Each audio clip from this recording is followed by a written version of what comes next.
What's good? What's good? I'm back. Yours truly, one and only Paul Pickett, host of the Paul Pickett Podcast, aka Triple P, aka the Common Sense Podcast, your source for music, sports, politics, world events, and much, much more. Today I want to react to a video of Snoop Dogg basically going off on streaming platforms and you know it made a lot of sense because I actually used to say that streaming platforms are probably paying out way too much money to keep going forward. But even when he breaks it down, they're gonna have to figure something out. But before we do that, though, I want to get into a word from Dizzle. Here we go.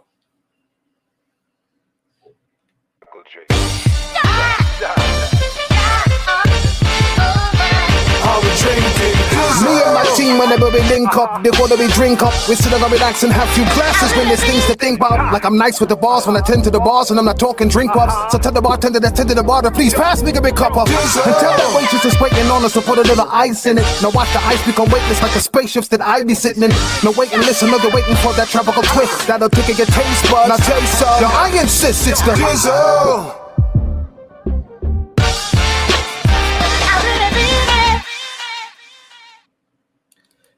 That's right, Dizzle. Dizzle is a premium luxury liqueur mixed with agave tequila, cognac, and orange liquor mango mix. Just throw your Dizzle on ice and it's nice. If you want to order your very own bottle or bottles of Dizzle premium luxury liqueur, go to dizzlebrand.com. Click on our locations. I recommend Emilio's Beverage. Must be 21 and over. Shipping and handling is included. Also, below that is locations in California, Oklahoma, Kansas, and the number one selling state for Dizzle, Arkansas.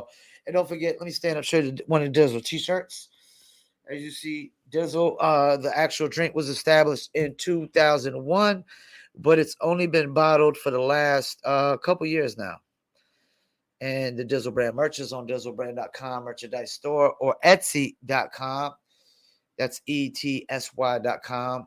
Just look up Dizzle brand, or you can go to Etsy.com/shop/Dizzle brand. All right, let's get into it. This one is just so interesting. And Snoop, that's what I love about Snoop Dogg. Wherever Snoop Dogg goes, Snoop is Snoop.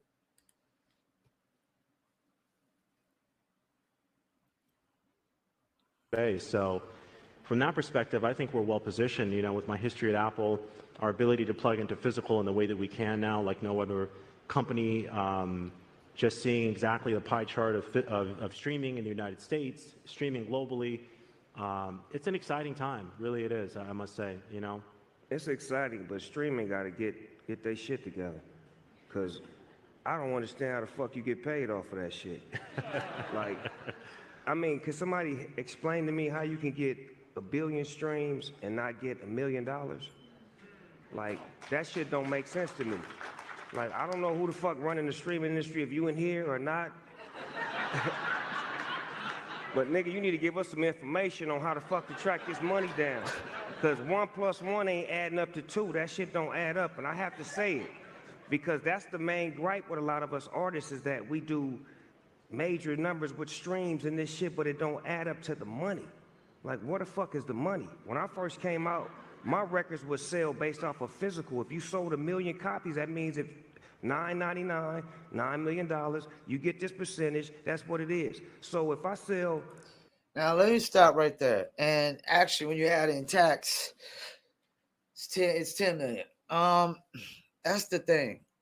You would sell 1 million copies, $10 a pop, 10 million, and you get a percentage of that.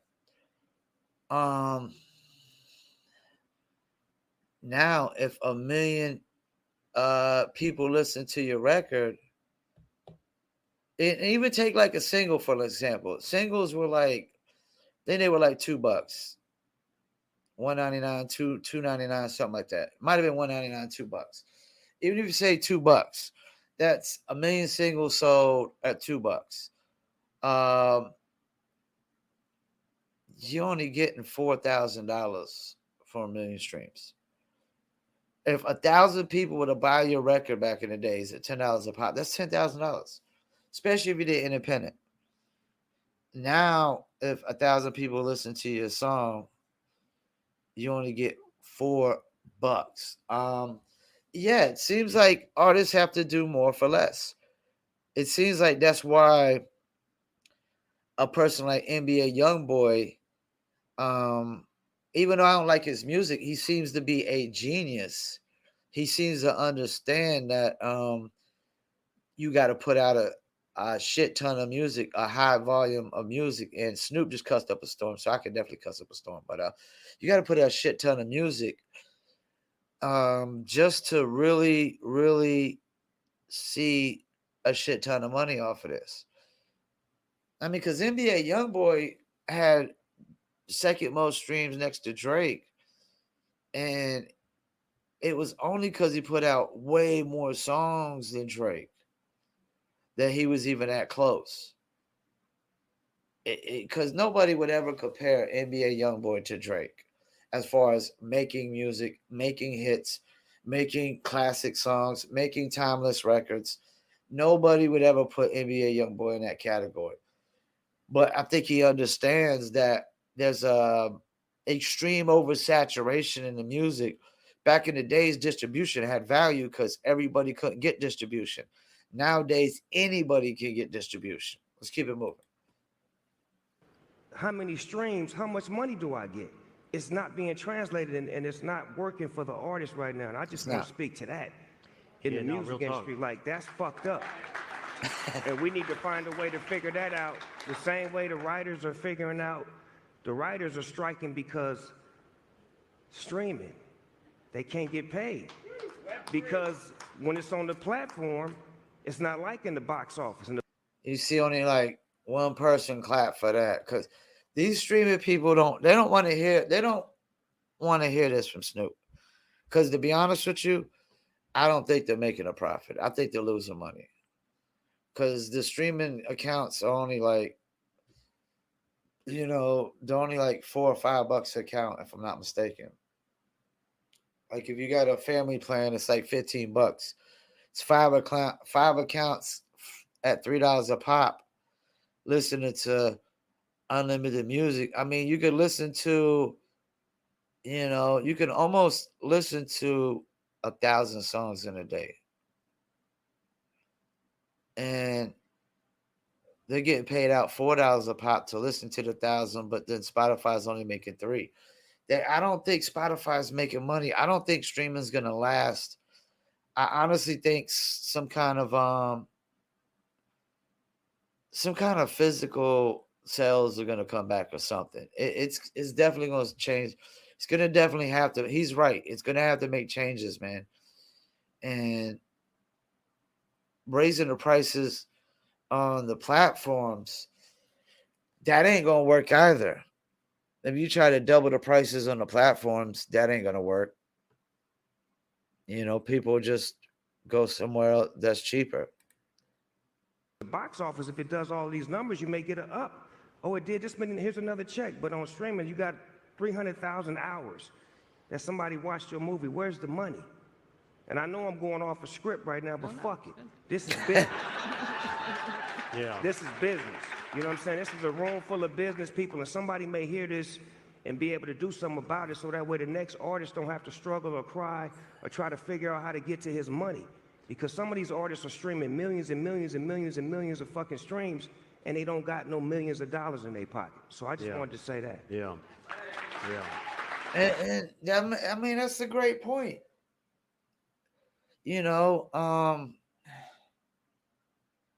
I mean, it's a great point.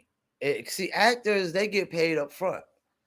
A cat like Rock might get paid $25 million up front, and then he might get a percentage. Who knows?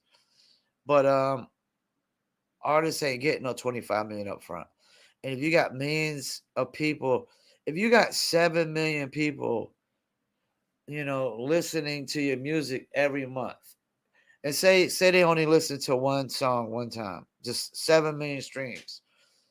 I mean, $28,000 a month would be the payout for that. If you were independent, if you're on a major label, you're not getting all that. You're getting a small percentage. So even if you're independent, I mean, it's $28,000 a month.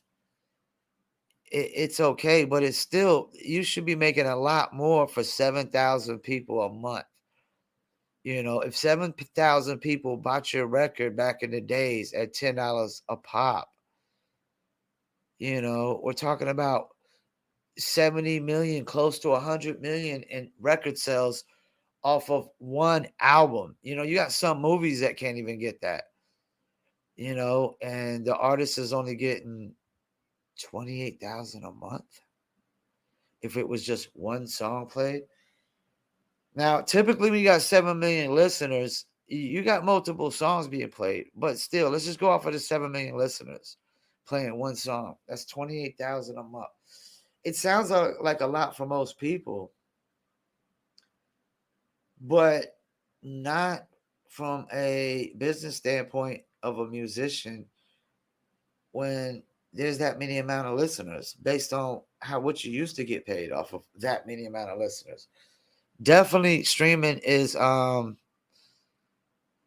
if they don't figure it out, it's not gonna last long. I'm gonna tell you what's gonna happen.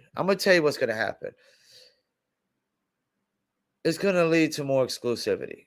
You're gonna just see more artists just putting it on their website, like Ryan Leslie, and cutting out Spotify's and all the distributors. You're gonna see people cutting out distributors, and you want to stream, you want to get my music, this is the only place to get it, and you're gonna have to pay for it every single time.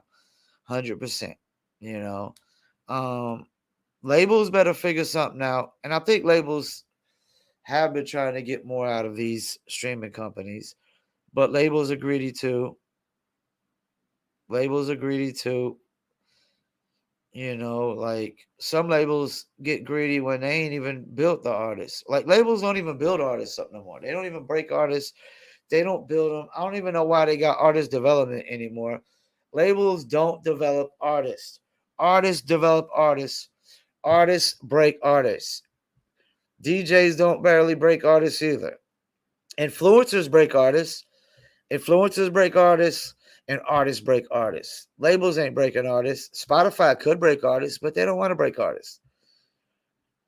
They don't. There's no money in them breaking an artist unless that artist is signed under the Spotify. I repeat, there's no money in Spotify breaking an artist unless that artist is signed under Spotify. Same thing with FM radio. There's no money in FM radio breaking an artist unless that artist is signed up under that FM radio station. That's why people are so delusional, thinking that a radio station should break an unsigned artist. What for? They have nothing to gain, nothing of value to gain. There's already mainstream artists bringing them plenty listeners. They have nothing of value to gain if an artist is not signed under them and they're trying to break them. That goes for any streaming platform. Apple, Spotify, Tidal. Artists ain't signed underneath them. There's nothing of value to gain for them to break an artist. That's why artists break artists, influencers break artists. I mean, DJ Drama has the power to still break artists, but that's about it. Record labels don't break artists because they can't use radio and street teams no more. And there's no one way. There's like no one size fits all for breaking artists on the internet. That's the thing. Back in the days when you broke an artist, it was street team and radio, street team and radio, street team and radio. That was it. Street team and radio, street team and radio. That was it. Now there's Facebook, Instagram, YouTube, TikTok, Triller. There's just so many different platforms. SoundCloud. African artists are breaking themselves on AudioMac, Bandcamp. There's just so many different platforms that people can use to break themselves. Yep. So let's hear the last little bit he got to say.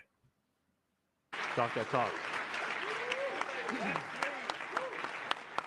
Well, another thing these writers are striking about is AI and the use of AI by the studios. Let me stop. That's just a way for her to deflect what Snoop Dogg is saying. And yes, writers are striking, another reason, but it's about money more than anything. If they're getting paid, I'm pretty sure they're not caring about AI as much. And AI, that's the thing. AI can't think with emotions. AI is always going to think with intellect. Let's keep it moving. To write scripts, let's say. Yeah. And you mentioned Drake and The Weeknd. We recently saw, an AI version of a collaboration between those two. Of course, Snoop, dying to know your thoughts on this. Well, I got a motherfucking AI right now that they done made for me. This nigga can talk to me. I'm like, man, this nigga can hold a real conversation. Like for real. Like it's blowing my mind because I watched movies on this as a kid years ago when I used to see this shit, and I'm like, what is going on? Then I heard the old dude that created AI talking about this is not safe because the AIs got their own minds and these motherfuckers gonna start doing their own shit. I'm like, is we in a fucking movie right now or what? That's like people saying people ain't safe because other people got their own minds. They're kind of getting off script right now. I wanted to stay on the streaming, but it does make a lot of sense. Back in the days, I mean, you got 1 million people listening to your album. I mean, even if you got 33%, of 10 million, that's 3 point something million. Like these cats are getting $4,000 off 1 million streams. $4 off 1,000. I mean, if 1,000 people bought your record back in the days, that's $10,000. People could do a lot with $10,000, but $4. Yeah, I'm streaming ain't gonna last, and partially the reason streaming ain't gonna last is because you can't engage on streaming platforms. Any social media platform where you can't comment is a problem for breaking artists, for breaking music in a social media or online world. You got to be able to engage with fans. And, the way Spotify has it set up for you to engage with fans is like you setting up a picture or some personal message. I mean, that's complete horseshit and bullshit. That's not engaging with fans, really. Like engaging with fans will more be like when they comment and you like their comment or you reply to their comment, you know. And that's the thing. Like, and even if you don't engage with fans, fans need to be able to engage with one another over your content. That's really what it's all about, is that people engage with each other over your content, whether they're going, whether they hate your content, like your content, that people engage, or they go back and forth and they help make this content go viral. But Spotify, it's no engagement, man. There's just saves and that's it. Which is really, is like likes and saves. That's it. You need to be able to comment. You need to be able to message. You can't even direct message on Spotify. You could go like find people's Facebook profiles based off of their Spotify and then message them there. That's how you used to have to. That's how playlist pitching started originally. Is you had to find them on Facebook, and then people started putting their emails in the descriptions or their Instagram profile account names. But before, you would have to go and find them on Facebook based off of the real name. And some people didn't have the real name, so you couldn't even find them. But streaming is not going to last as long if they don't figure out these payouts, if they don't actually add engagement where people can actually break themselves on Spotify. Nobody's breaking themselves on Spotify alone. You got to use YouTube, Facebook, Instagram, TikTok, and all these other platforms. Twitter, all these other platforms to break artists. TikTok is breaking artists, YouTube breaking artists.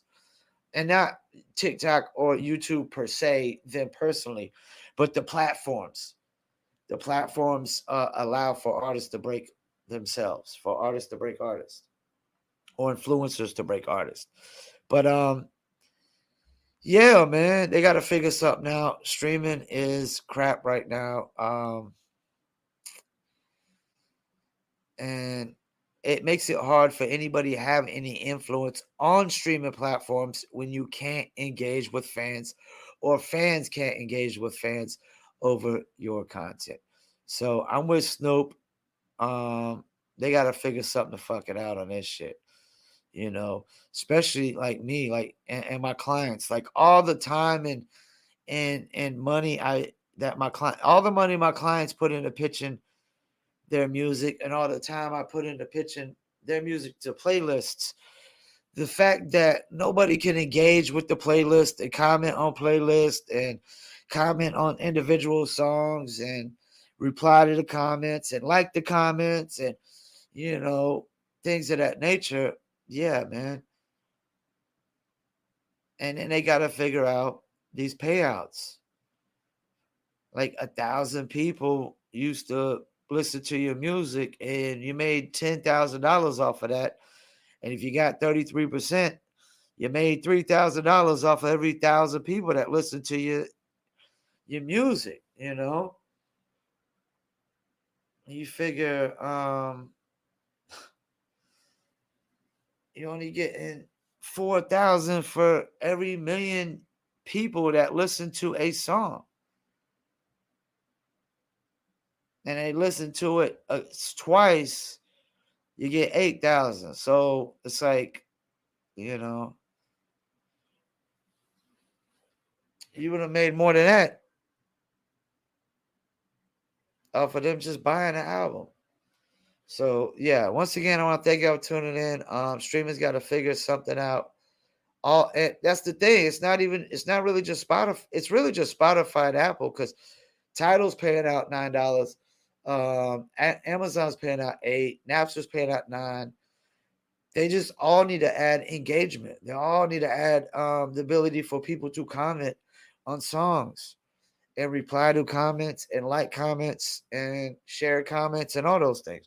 So once again, thank you for tuning in, Paul Pickett Podcast, and I'm out.